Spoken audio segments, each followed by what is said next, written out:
Having a strong composition can really elevate your artwork. For example, if you're into botanical art, you can go from painting a single flower to creating an intricate scene with multiple areas of visual interest, almost like a little story that your audience can enjoy over and over again. But how do you actually do it? Where do you start? And what are the main steps? I get this question all the time, and so I put together this video to share my full process with you, give you a little bit of theory, including concepts of rhythm, balance, and color harmony. I will share my favorite free image sources that you can start using right away for your references, and give you some important tips on how to create colorful compositions of your own using your own vision, style, and favorite subjects. My name is Anna, and I create intricate compositions for a living. Some of you may know me as a Canadian money designer. Maybe you've seen my book covers. So you can imagine I spend most of my days thinking up different ways of fitting colors and shapes together in ways that are visually appealing. It's an incredibly fun and rewarding process, and you don't need to be an expert in watercolor or gouache to get started. In fact, this is exactly how I taught myself watercolors before I became a professional illustrator. I practiced by putting together different arrangements of my favorite flowers, animals, and insects, all the things that are organic and colorful and can work together to create a beautiful harmony. So to illustrate the key principles that I've learned over the years, I will use this composition featuring 2 turtle doves. You can already guess that it's based on a classic Christmas carol, and it's the second one I created following the partridge in the pear tree. I like to work in series. Both compositions are recorded in real time as tutorials on my Patreon channel. I will leave the links in the video description below so you can explore that if you want to paint along with me. But today we're going to focus on the actual process of building the composition from scratch, starting with step number 1. This is where we get to choose our characters. After all, we're building a scene, like a little story, and we already know that we need to find 2 doves. So let's use my favorite stock image site to find the references. I highly recommend unsplash.com. The images there are always top quality, and they have a beautiful selection for anything you can imagine. Another favorite of mine is Pixabay, where I found the reference for the second dove. Most of my watercolor tutorials are using images from one of these 2 sites, and I saved some of my other favorite sources in the video description below. Now that we have the doves, we can't just paint the birds, we need something else to complement them. So how do we choose our supporting characters? This is where I borrow a composition technique from the Chinese style of painting called gongbi. It's called a host and a guest,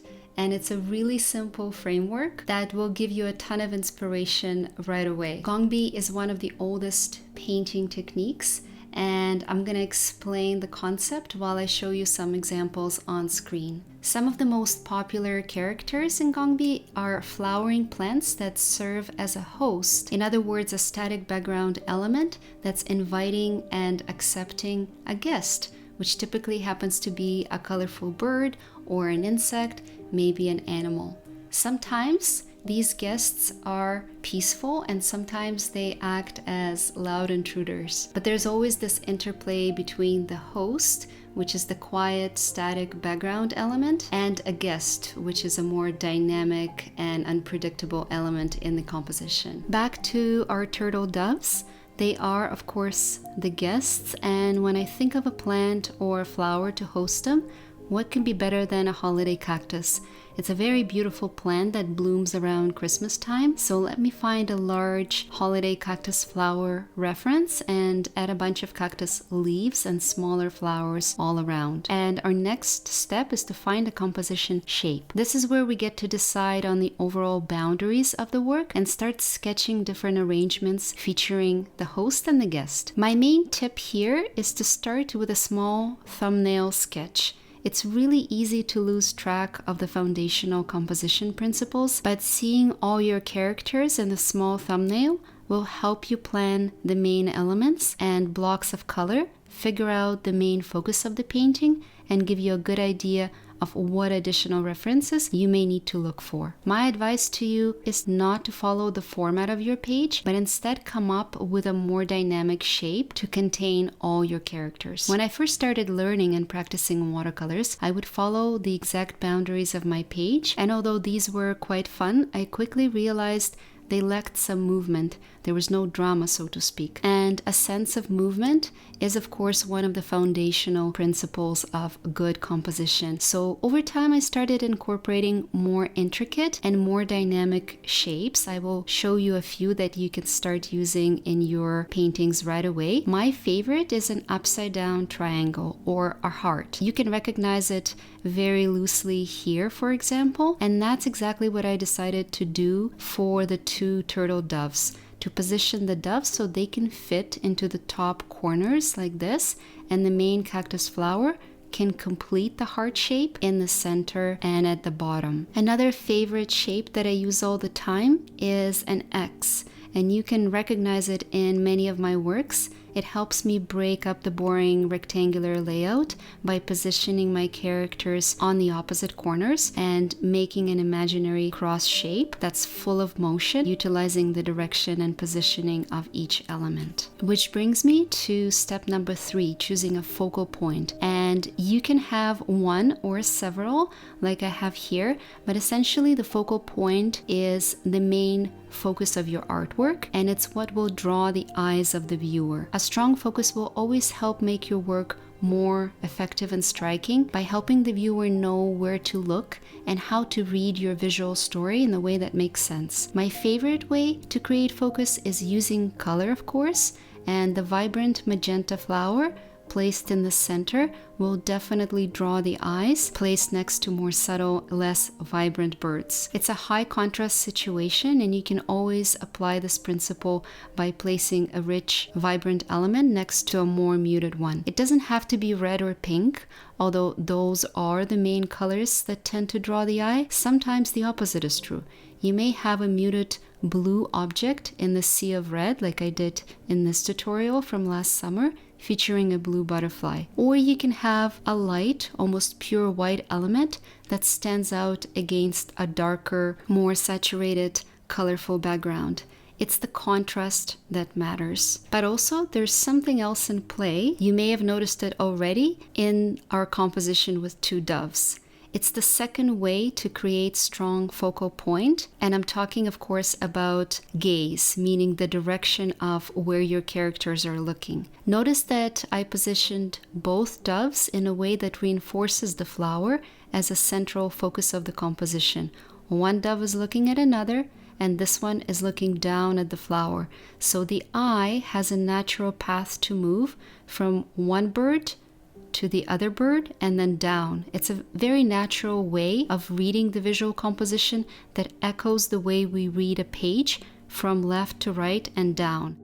The next important concept I want you to notice and start applying in your work is called visual rhythm. It's a concept in art composition that refers to the repetition of visual elements that create a sense of movement and flow. It's very similar to musical rhythm, and it can help you create a lot of harmony and unity, guiding the viewer's eye and creating a sense of balance throughout. Visual rhythm can be created through a variety of elements, including lines, shapes, colors, and texture. And here we have a very natural rhythm on the dove feathers, a pattern that repeats itself throughout. And I spent quite a bit of time working out the details because they are very important. They create a sense of harmony and continuity throughout the entire work. And if you're wondering how to add some rhythm, if your reference bird, animal, or flower doesn't have any natural rhythm, maybe it doesn't have any repetition in the coloring, then you can always create a little bit of your own. So notice that I purposely added smaller pink flower buds all throughout the painting. I went out and I looked for references, and these tiny pink buds, these irregularly spaced pink dots add a little bit more energy, a little bit more repetition, and they create more contrast and visual interest throughout. They also echo the larger pink flower in the center. And now that we're talking about color, I will explain the final major concept in composition building that I really wanted to share with you today. This one is my favorite, and it has to do with color harmony. So in general, color harmony refers to the use of colors that are visually pleasing and work well together. And there are several ways to achieve this harmony. One of the most common methods is through the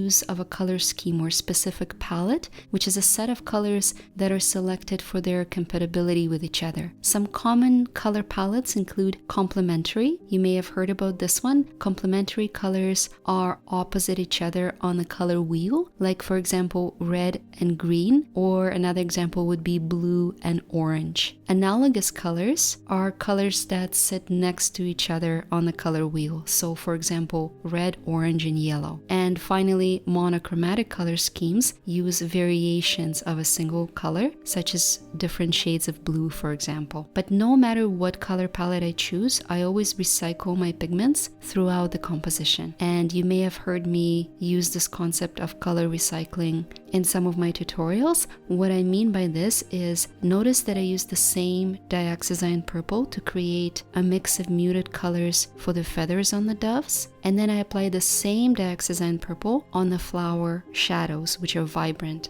So the same purple in two different areas. This is a subtle thing, but it actually goes a very long way to create a sense of balance and unity throughout the composition. And another example, I added the same perylene violet on the feathers and then used it again on the leaves. I find this really does wonders to the overall look, really helps bring everything together visually. And I used to paint separate objects separately, which is a very common beginner mistake, meaning my red flowers used to have a separate palette of red, and then my green leaves used another standalone palette of greens, and as a result, everything used to look a little bit disjointed. Now I always try to find different ways to recycle the colors, and with watercolor medium it's particularly easy and effective because you can always glaze a thin layer of paint over multiple objects, bringing them together, which is exactly what I did at the end here. I glazed a bunch of purple over some of the areas that looked a little bit separate and disjointed, and the doves were complete. So I hope you enjoyed following me through this process, and now you can apply some of these tips and some of these principles in your own practice. If you're curious and want to know exactly how I painted